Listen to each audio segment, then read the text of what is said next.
Welcome, everyone. My name is Chris Benner. I'm the director of the Institute for Social Transformation at the University of California, Santa Cruz, and I want to thank you all for joining us here today in the first of a series of webinars the Right Livelihood Foundation and Right Livelihood College Network are sponsoring, calling Inspiring Change in Times of Crisis. And I want to thank all those who've made this possible. The Right Livelihood Foundation, Friends of the Right Livelihood Foundation, the Right Livelihood College Network, all campuses, the Right Livelihood College Santa Cruz, its coordinator David Shaw, and Friends of the Right Livelihood College Santa Cruz. Our theme for today is crisis and opportunity. It's about building solidarity economics in the age of coronavirus and beyond. Other issues of the webinar will focus on global and planetary health. That one's on April 29th at the same time. And future ones will be on current threats to democracy, as well as inequality and vulnerability in crisis, with a focus on human rights. I want to let you know that we'll have an opportunity for question and answer towards the last 15-20 minutes of our session today. And the email for that is just below the live stream on the website. It's rlc-web,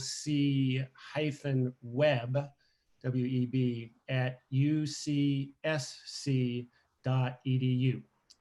ucsantacruz.edu. So before introducing our guest today, I want to just say a few things to help frame the conversation. And the first is sort of the common recognition that any crisis, much less a crisis of this magnitude, presents both dangers and opportunities. And, you know, I think our opportunity in this moment, and indeed our calling, is really to help fortify the paths forward, not to rebuild the economy and the society that predated the coronavirus outbreak, but to build a new world, to learn the lessons from this crisis about what was not working in our world, and how can we take this moment when things that might have seemed unthinkable just a month or two ago now need to be inevitable. I think one of the critical parts of that is the crisis has made more visible the stark economic inequalities in our world, but it's also highlighted our global and social interdependence. This is a global crisis where we're all connected by the pandemic, and very similar responses that are being imposed on our societies in different ways.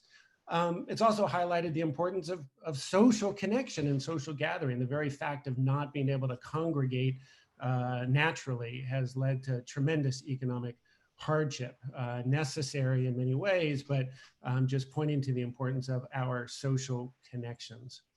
And then the final point I make before introducing our guest is that, you know, in a moment of crisis like this, we have to recognize that we have many examples and lessons from both local and global movements about how we might strengthen and build a solidarity economy where we're all connected and where our values of humanity and mutual connection are what drive our economic decision making.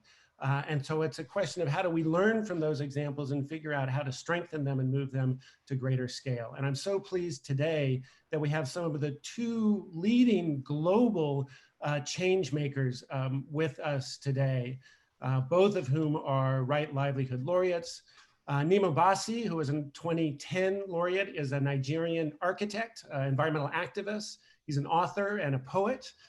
Nnimmo started his work on human rights issues in the 1980s as a member of the board of directors of Nigeria's Civil Liberties Organization. And in 1993, he co-founded Environmental Rights Action, also known as Friends of the Earth Nigeria. It's an advocacy NGO that deals with human rights issues in the country.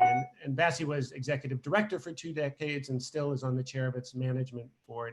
And his work has been primarily campaigning on the environmental impacts of oil and the enormous damage the oil industry has inflicted on Nigerian communities, as well as neighboring countries where oil is extracted. He's also been very active in something known as the Well-Being Economy Alliance in Africa. Nnimmo, welcome to this Right Livelihood webinar.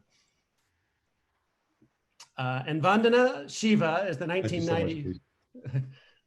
sorry, Vandana Shiva is the 1993 laureate, she founded an independent institute, the Research Foundation for Science, Technology, and Ecology in Dehradun in India. It's dedicated to high quality and independent research to address the most significant ecological and social issues of our time, working in close partnership with local communities and social movements.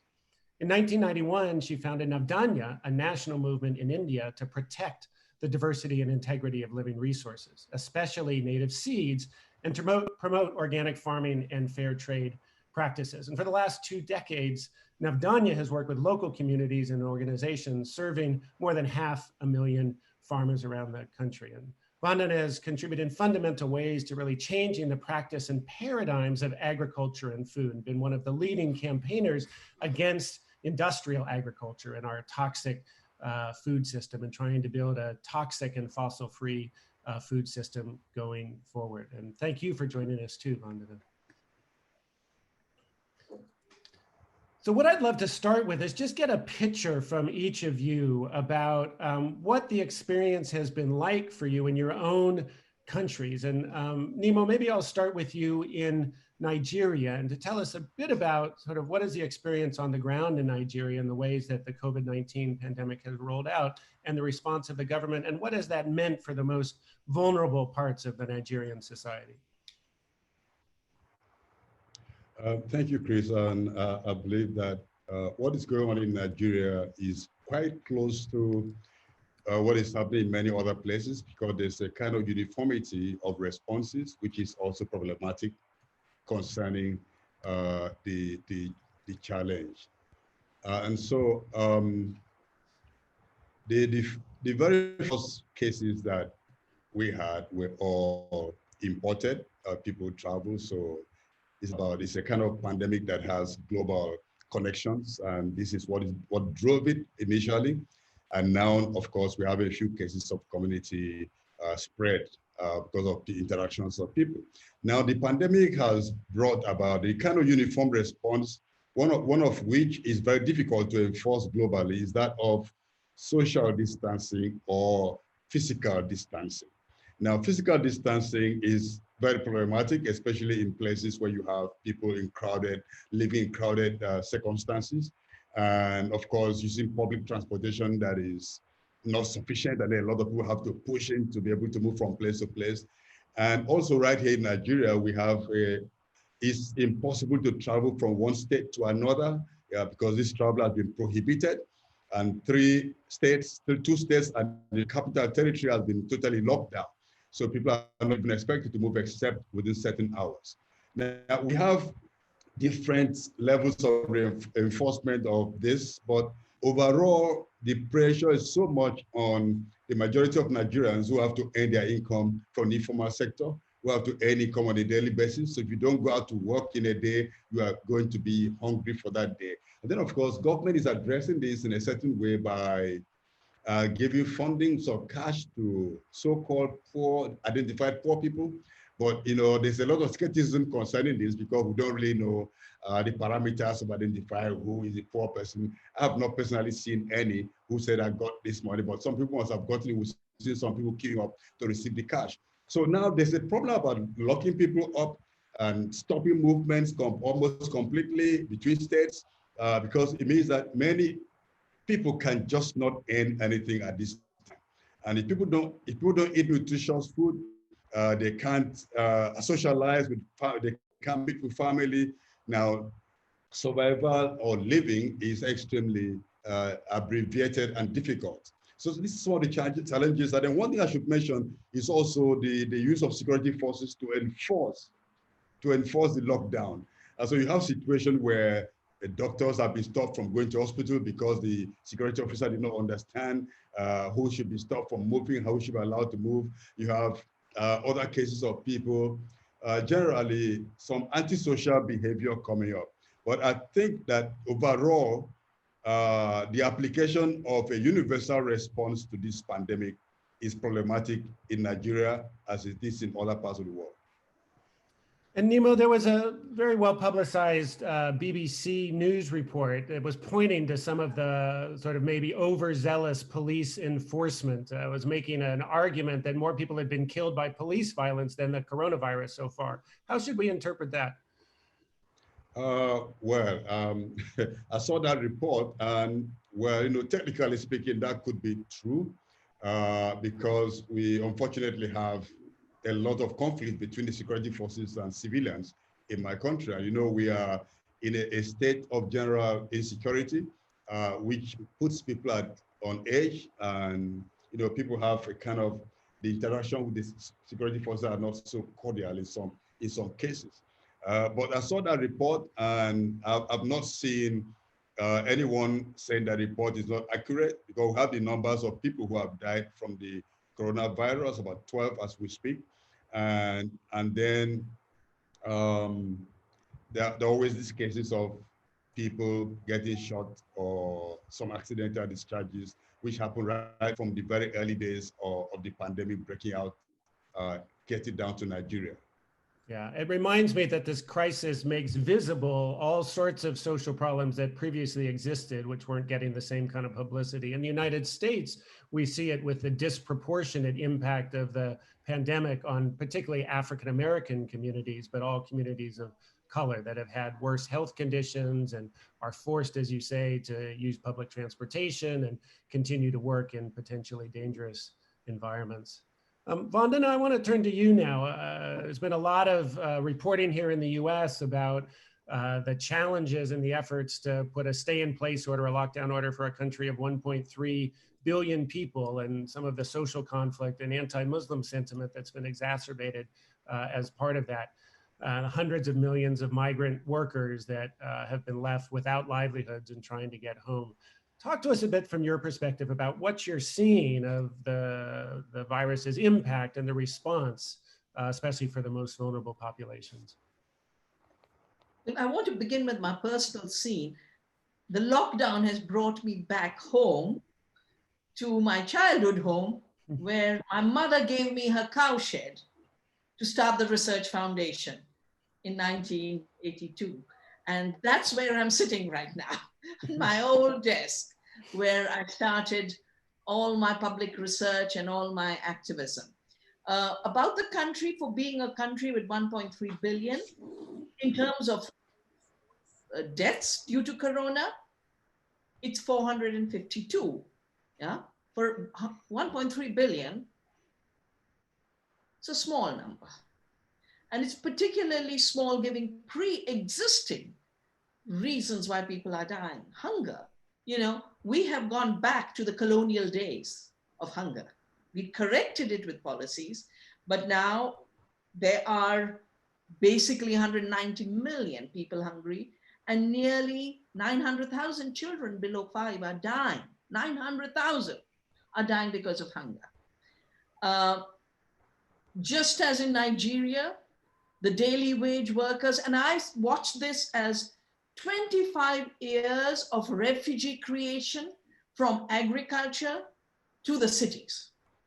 Yeah, because of globalization, which attacked small farming, which attacked food sovereignty. And so basically you have large numbers. In India, it's about half of India.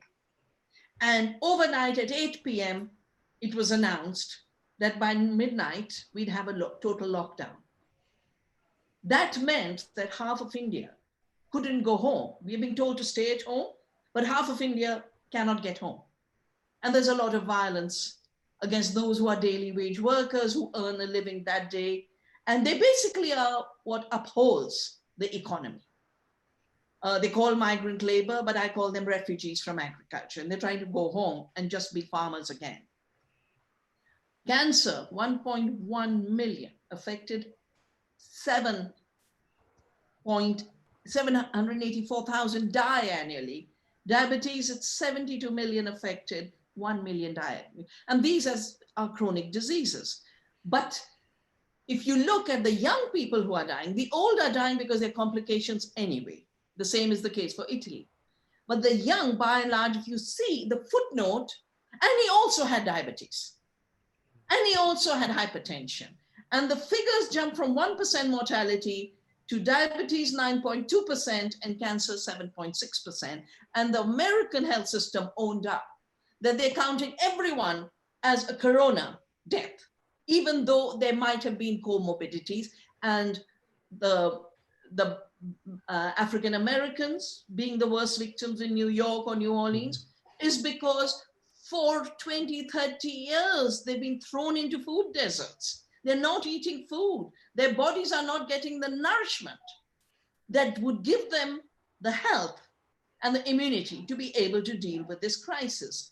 And as you said, this little virus has opened up all the wounds of all our societies. Very, very ugly. Racism in America, but India, of course, huge inequality because, you know, just like 5% of the world, the billionaires control half the world economy, 5 billionaires of India control the Indian economy.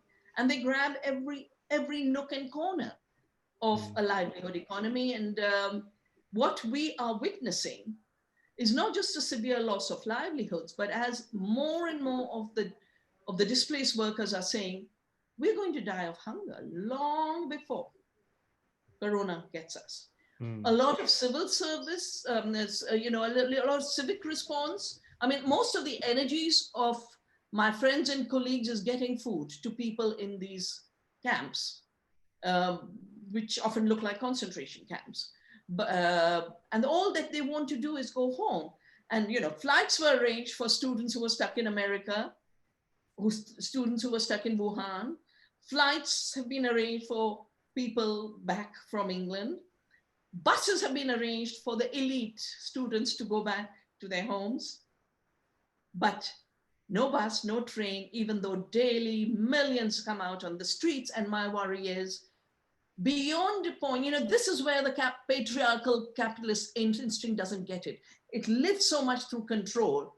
It doesn't realize when it squeezes systems so bad that they explode. It's like a pressure cooker that explodes. The final thing is this word called social distance. You know, as a physicist, I get very annoyed.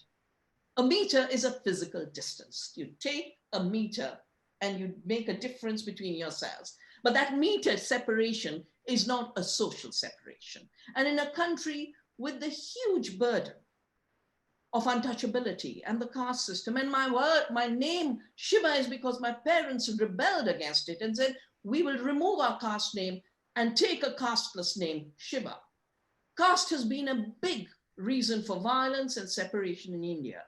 And it is this word social distance. I'd love to find out who was the PR company that decided to name physical distance as social distance, even though WHO has said it should be called physical distance. It's giving rise to new untouchabilities. It's giving rise to new fear of each other.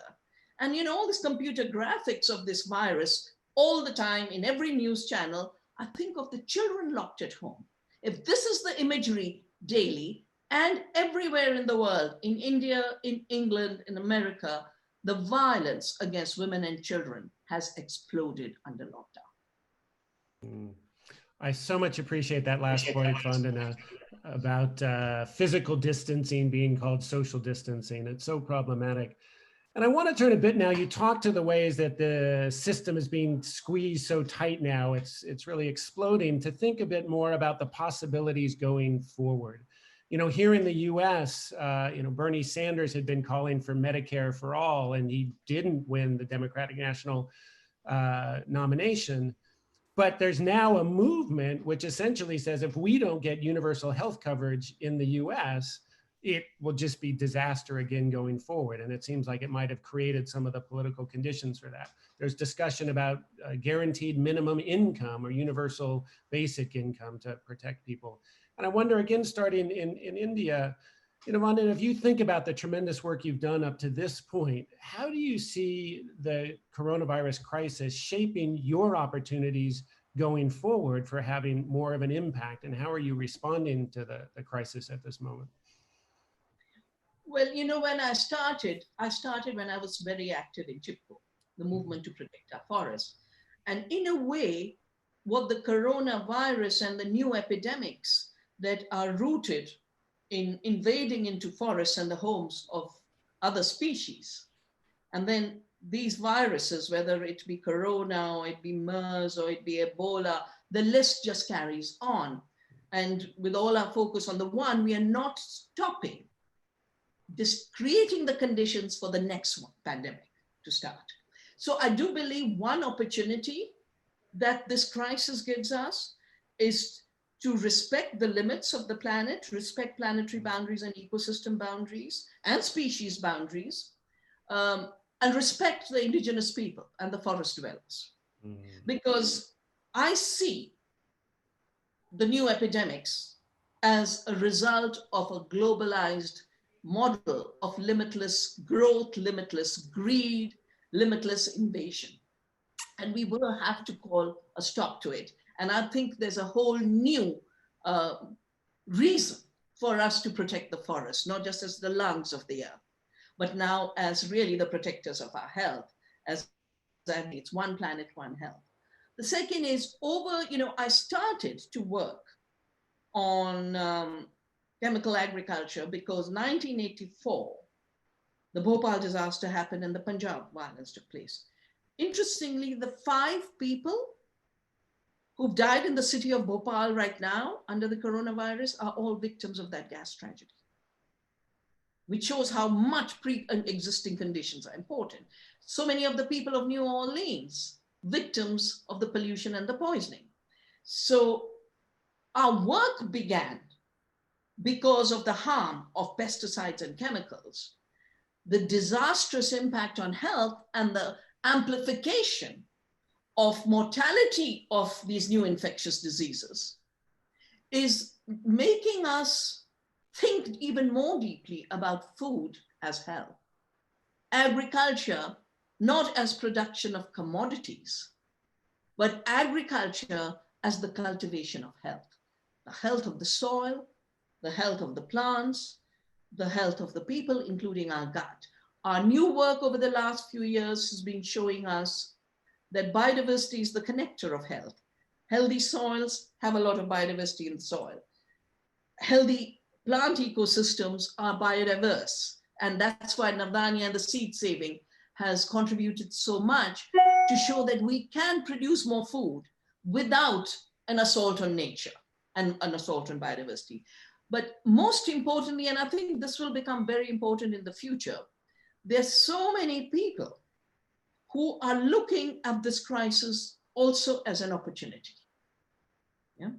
So the idea of farming without farmers, of more digitalization, of drones and artificial intelligence to spray a little less poison, because they cannot, through a drone, do the ecological non-violent farming of biodiversity. That needs care. The ingredient of care does not reside in artificial intelligence or drones or satellites. It resides in our relationship with other species. And I believe that what we are seeing is a whole new explosion of interconnectedness in the minds of people. Suddenly, India, which had become a consumer India, where the middle classes thought that the next shopping in a supermarket made them, are suddenly becoming ecologists. They are suddenly realizing how important the forests are, how important conservation is. Partly also because with the traffic off the roads, and our lockdown is more severe than any other countries. With all the traffic off the road, elephants are coming to bathe in the Ganges, and leopards are coming back to Chandigarh, and across length and breadth of India, people for the first time are suddenly saying, oh, we have relatives, and let's take care of these relatives now. What is it that we have to prepare for? I believe that in this period, it became very clear that local food systems, local CSAs got good food to people. The supermarket shelves went empty. The commodity growing farmers had to dump their milk in America and in India. They had to dump their fruits in America and in India. But the food growing people with links to the eaters, I've been getting calls from our farmers saying, if we hadn't changed, if we hadn't grown our gardens, we would be starving today because the commodities have no place in a lockdown. And we have to make a transition from food as a commodity to food as a source of nourishment. And that's why we have to come to the recognition that the true economy is the economy of life. The economy of life in which we have solidarity with other species and biodiversity, and the economy of life in terms of the solidarity between communities. Because, you know, having lived as long as I have in ecology movements, I've seen every step as a cleavage to break community and bring capital for an extractive economy. Yeah? Whether it be turning forests into timber mines, or turning our seeds into genetic mines, or now our mines into data mines, that the mining extractive metaphor has driven the system that's brought us to the crisis. And we need to make sure that we are now not told, well, we said chemicals will feed you, and then we said GMOs will feed you, but now big data will feed you. And just like social distancing is not the correct word for physical distancing, to talk of big data as the new oil, as the lubricant of a new economy, I think is extremely misleading. Because we have watched how if our local shops go and Amazon takes over, they've increased their wealth 24 billion since the lockdown.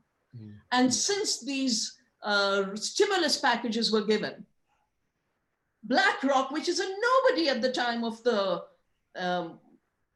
financial crisis and had jumped to 7 trillion, has now jumped to 23 trillion of control of assets. We cannot afford all of the wealth of society moving upwards into the hands of a few. We cannot afford the decisions of communities moving upwards into a militarized surveillance corporate state. Those are the things we have to prepare for. And I think our work over the last few decades has given us both the experience, the wisdom, the values, the solidarity, and the courage to be able to deal with the next step. Those are really powerful words, Vandana. Thank you. Nnimmo, I want to bring you into the conversation, talking about extractive economies and the importance of an economy of life. How do you see the future from your point of view, and what are you trying to build on your past work for in moving forward? Thank you so much, Vandana, for those insights about what food is. Food is not a commodity. In fact, food is actually culture, it's life. And what we've seen from the response to the pandemic is more, there are two-pronged. One is from military posture. Second is from as a business. So the pandemic is a business for countries, for corporations. That's why we hear about bailout for for oil companies. And the US government is even thinking about paying oil companies to keep the oil in the ground. I mean, I would be glad if that was really the purpose, but it's just a question of getting money to the big pockets of the oil corporations. It's not really about saving the planet or fighting helping to tackle global warming. So the business of the virus, the business of the pandemic is really very worrying to me, because we read stories about so much investment being made in getting vaccines. Everybody says this thing will not be dealt with except they say vaccine, and no vaccine will be ready until the end of 2021, but we have to throw in everything. One investor, one philanthropist who is a capitalist, venture speculator, actually said he's investing in 7 vaccine factories, hoping that 1 or 2 may be accepted at the end. And all because if you invest millions in 1 or 2 billions and then lose that, what you get from whatever is approved in trillions of dollars. So it's big money actually being, the discussion is about big money. But this is just the wrong way to go. If this is allowed to go on, the pandemic being a business platform, countries talk about their debts even after they mismanage their economies, bailing out big companies, whereas the poor, nobody's bailing out the poor. Now, we have to rethink the economic system that the world is running on. And just to remind ourselves that the economic system is based on imagination. It's based on stories, it's based on narrative. People have built a story about what the economy should be like, this is how we should live, this is how we should relate, this is how we should exchange goods, this is what we should do. So we need to rethink the imagination. And that is why the World Social Forum slogan, another world is possible, is so beautiful. And then it's a persistence as well. We have different worlds fit into one world, which again takes it to another level. And some, I mean, I've also heard some beautiful things saying that solidarity is what love looks like on the street. And this means that we talk about all-inclusive movement forward. It's not about a few people driving the economy. It's not about a few governments claiming to be powerful, to know everything more than anyone else. It's about the common wisdom. And this is where I'm seeing that it's personally, it's affecting our work personally as groups, especially those working with grassroots. We can't really get to the grassroots these days because we are locked up in silos, which is something that we need to break out from. So look at an economy that will respect local knowledge, respect local wisdom, respect local systems of sharing, so that we don't look anymore at how much anyone has accumulated. What is the gross domestic product or gross domestic problem of any country? We have to look at what exactly makes life worth living, what's well-being. And this is this is a good thing about the virus, if I can say good, because now those who have stocked things in their storehouses, and again, that's a way of enlarging inequality. But when you say stock up for the lockdown, not everybody can stock up anything because they don't have the resources to stock up anything. Now we have a situation where the economy is not running in a way that would utilize local impetus or local wisdom, local ideas, where we're not talking about sharing, but rather still going the same way, not looking at what really matters. So people have stocked a lot in their homes, a lot in the bank. Suddenly, they can't go on holidays. They can't travel to one island somewhere to spend a vacation. They can't go anywhere. They can't go to shop when they want to shop. They maybe, of course, Amazon is making a lot of money by taking orders and delivering things, but it does show that living well, the economy that of the future is not about primitive accumulation. It's about everyone having a certain minimum that we can all share together and say, okay, this is well-being. In my mother tongue, my language, we have what we call etuwen. It means the good life. It means living well. In other parts of Africa, we hear about Harambe, people sharing cooperative living. So there has to be a way that we are not looking at money in terms of finance. We're looking at value, something, they're not kind of value, respect of nature, respect of ecosystem, as Vandana was mentioning, because nature fits us. We are children of nature. We are children of Mother Earth. Mother Earth takes care of us, but we have to take care of our relatives around us, which are the other beings who are all around us. This is one thing I've enjoyed during the lock-in.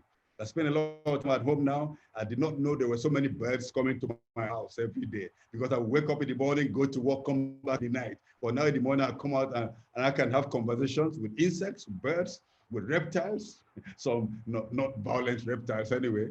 But, you know, so the lockdown has given us time to think again about how we relate with nature, how we relate to one another, how we can actually help each other in the way forward, moving forward, how our health is also dependent on our social relations, how we need to see one another, to be together. And this is one thing we cannot lose because we are locked up or because people think that we have to be kept away from interacting because of some military solution that's been proposed by those who really want to take over authority, close borders between countries, and lock up people and kind of bring up racism all over again. Look at the xenophobia in China, where Africans are being discriminated against. Africans are being locked out of their apartments. People are forced to sleep on the streets. Whereas the Chinese, of course, are welcome in Africa. Thousands and millions of Chinese in Africa. Nobody's throwing them out. So we need to see a situation where people respect one another, where we have proper brotherhood and sisterhood. But what we see now from this crisis is a distancing, not just by individuals, but by nations, and this will not get us to the right place. I want to start bringing in some of our questioners and remind people that if you have a question, you can email them to rlc-web@ucsc.edu. We have people all over the globe watching this, including other Right Livelihood laureates. So I wanted to bring in a question from Alan Ware, who was a 2009 Right Livelihood laureate. who was coming back to some of your points, Nnimmo, about the violence from the government and the police repression. And he says the UN Secretary General has appealed for a global ceasefire to help combat the pandemic and has instructed special United Nations envoys in regions of armed conflict to increase efforts to move governments and militias to cease the armed violence. Has there been any momentum in Nigeria on this appeal for a ceasefire? Good question. Thank you, Chris. You know, I mentioned earlier that we have a very tense situation nationally. We're having a lot of insecurity in the northeastern part of the country, and of late, actually since the lockup or lockdown happened, I hope we're not being locked up. Since the lockdown happened, there's been quite some progress being made against the insurgents who will be fighting in the northeastern part of the country. But you know, this would have been a time for not just in national context, in Nigeria, in Congo, DRC, in South Sudan. It should be a time globally when politicians should sit down and know that warfare and conflict is counterproductive. Actually, the world invests, or rich countries invest more than $2 trillion in warfare, military hardware every year. And we're looking for just $100 billion to help vulnerable countries fight global warming. So the logic of the world is upside down. It should be the time for disarmament, a time to stop war, to declare not just a few months of ceasefire, but permanent ceasefire, because there's nothing to profit from destruction, destroying the resilient the capacity to be resilient of nations, and then also at the same time trying to fight the pandemic and other things we're having. It just doesn't add up at all. But let me just say a direct answer is we don't see the movement towards this happening. We're still having violence and outbursts across the world. And so the United Nations Secretary General's call is something that every nation should pay attention to. I want to pick up on another point that you said, Nnimmo, and bring Vandana back in here to answer another participant's question here. You made the very important point that our economy is really about the stories we tell. And we can tell different stories about our economy and what that means. Is it just about money and profits? Is it about livelihood and well-being? Is it about taking care of the least among us in terms of the most vulnerable people? Is it about caring for the environment that sustains us? And the question from this participant, Vandana, I'd like to have you start with, is really about how can we work globally to counter the propaganda? So I think it's really a question about sort of how do we link more effectively as a global network to counter the propaganda, and as part of that, the destruction of our planet. Well, there are three ways in which you relate globally. One is with a planetary consciousness, knowing that we are interconnected. That's why I wrote my book, Oneness versus the 1%. The second was all the zipping around, which has been locked down. So quite clearly, and I don't think it's an accident that such severe measures took place a year after millions were out on the streets of Lebanon and Hong Kong and Chile and all over the world. So the idea that large numbers can gather, dear Bill Gates keeps saying, oh, give up that idea forever. The third way is digital, which is the way we've been all made to connect. But my computer had died this morning because I've had to work on Monsanto. Every time I write something related to something nasty they're doing, my computer dies. Anytime I speak the truth on something on which they don't want the truth out, the computer dies. So let's not forget that our global systems of communication are in the hands of the robber barons of our time, who are trying to create the surveillance state. So yes, use digital tools as tools and work to democratize them and bring them under control. The internet is being hijacked. Privacy is being violated by the day for data mining. And for the future, manipulation of our minds through a surveillance system. So planetary consciousness is the way we connect with each other. And that's why for me, it was very important that when I wanted to save the seeds, here was Monsanto wanting to patent every seed. I took inspiration from Gandhi's spinning wheel. He was fighting the British Empire, which was a cotton empire. He didn't fight it by saying, let's have a rally of 2 million. He said, let's all spin our cloth. When millions start spinning cloth, you have a millions getting out of that empire.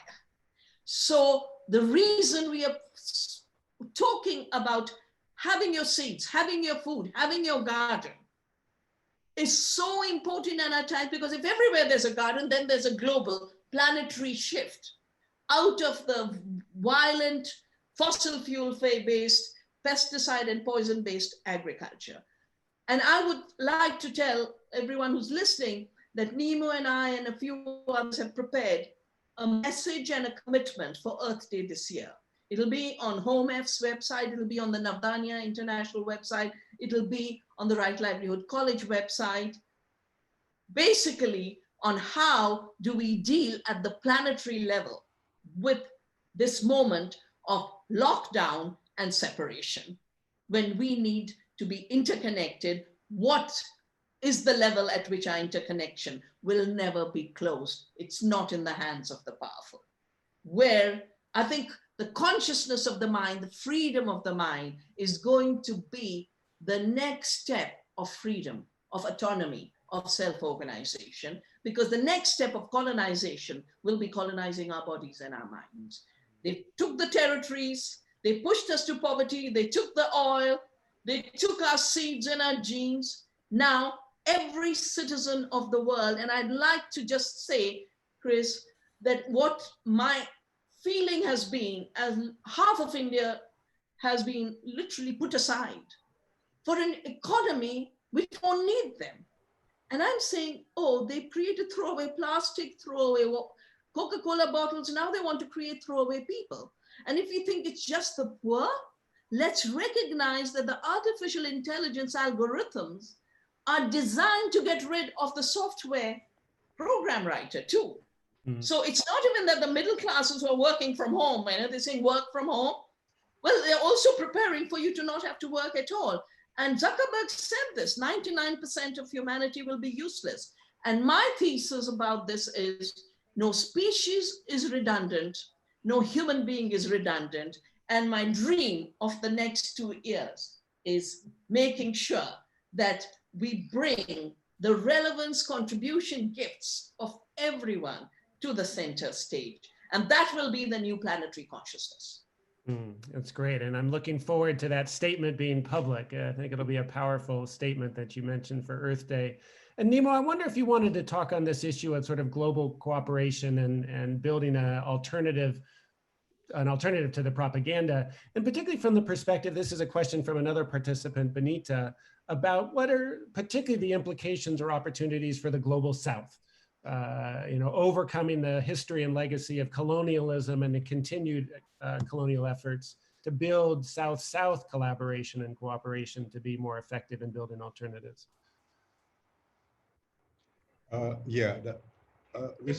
We've begun to see a lot of kind of movement towards more cooperation, more interrogation of the colonial manifestation that we're seeing all over again, because colonialism has not really ended.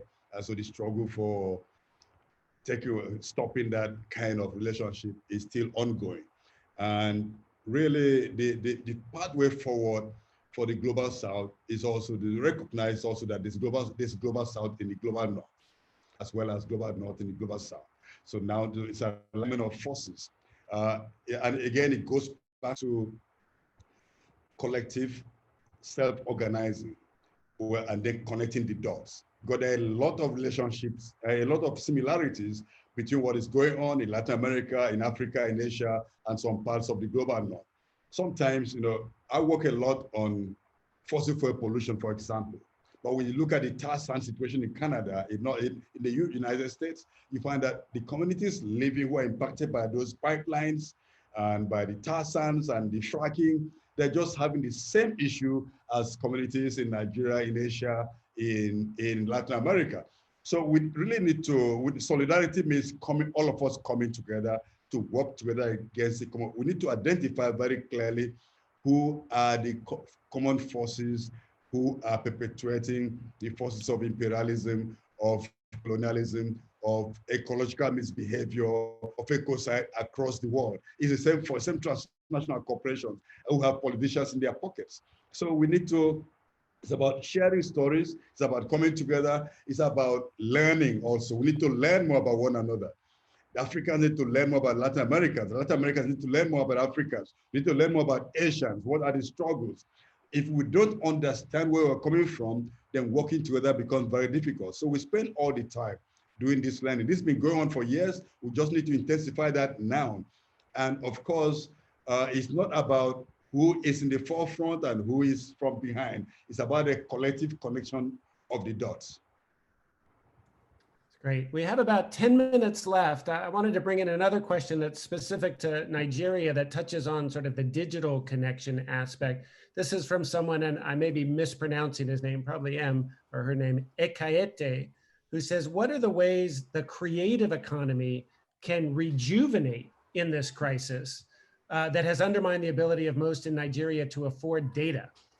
Which is driving digital connections and associations now. So if you can talk a bit about, you're a poet yourself, Nnimmo, but a bit about the creative economy and how that relates to the challenges in digital connection. I know in Nigeria, the young people are very, very good on digital work. And, you know, they literally live off this system, and the big data corporations in the world are getting services from young Nigerians who are working very hard in developing new apps and of course of just manipulating the system.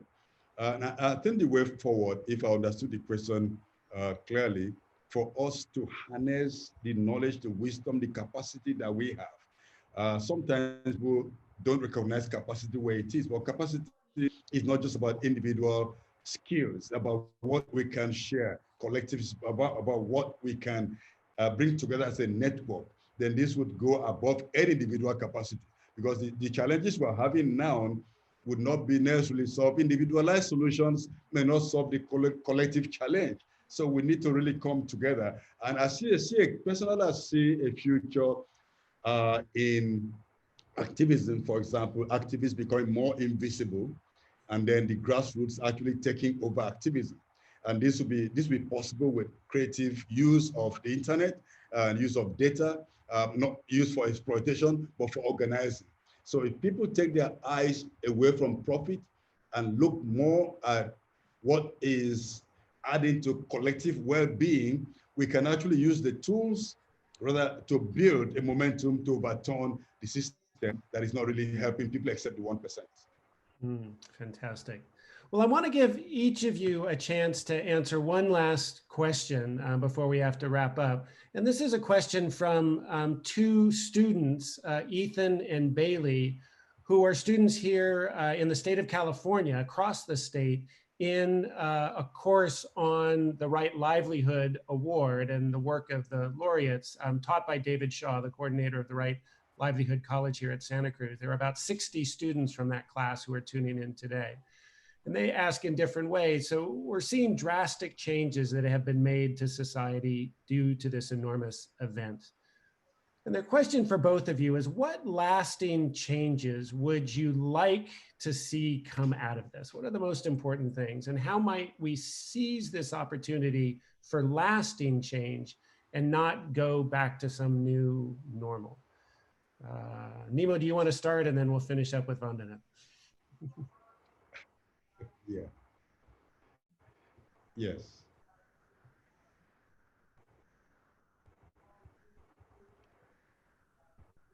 Sorry, I lost you there, Chris. My system froze. Oh, sorry. So the question is really about what do you see as the most important lasting changes? If we're successful in seizing the opportunities of this moment, what would you like to see as lasting changes going forward? I would like to see a situation where everyone's mindset is reset, where we don't go back to where things were before the pandemic. The pandemic is very intrusive and really very disruptive, but it's been more disruptive by the responses to the pandemic, not by the pandemic itself, because a lot of things are going on. The lack of healthcare for everybody and stuff like that is kind of compounding the problem. So the post-pandemic scenario I would like to see is what we imagine as the future that we want. And I believe that the onus is on the young people to draw up a new imaginary. What future do we want? And then we can all work together to achieve that. The solutions will be different from, maybe different from different parts of the world. But if we build bridges from where we are towards a common focus, a common future, I'm sure we can get there post the pandemic. And the sooner the pandemic ends, the better for everybody. So we should actually begin now to dream and crystallize what we see as the future that we want to go to. That's tremendous. Thank you. And Vandana, what's your answer to that question of what are the most important lasting changes we would hope to see if we're able to successfully take advantage of this opportunities?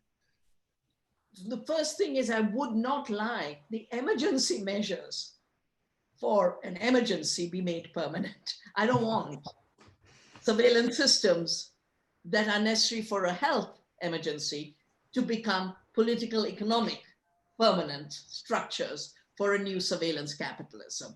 I don't want that to be permanent. It should be temporary. What I do want to be permanent is what inspired the Right Livelihood Award. And Jakob, I want to remember him today for being the visionary he was. Because right livelihood, which is in Buddhism, it's in our cultures, is basically the deep awareness that we are in this universe and on this earth with other beings and other human beings. And our first duty of right livelihood is responsibility towards them, which is both the ecological responsibility and the economic justice responsibility, to recognize that no species, no person goes without the food and the water and the health. And at the same time, the duty to not take more than your share, because when we are interrelated, we have a share. And what I would like to see made permanent out of the lockdown is this exercise in knowing enoughness, a de-addiction from shopping unnecessarily, a de-addiction from being consumers to becoming Earth citizens. Well, I want to thank you both deeply. What a great launch to our series on inspiring change in times of crisis. I want to remind people that the next one in this series will be on April 29th, focused on global and planetary health. Again, thanks to all of you who are watching this for your inspiration to be part of this global network and global community of trying to, as Nnimmo said, imagine a new world and create a global consciousness in which we don't go back to where we've been, but can in fact create an economy where we are in solidarity with each other and with all other living beings on this planet. And with that, we'll let you get on to your next commitments, Vandana and Nnimmo, and thank you again so much for joining us. Next commitment is bed. Thank you so much. Good night from me.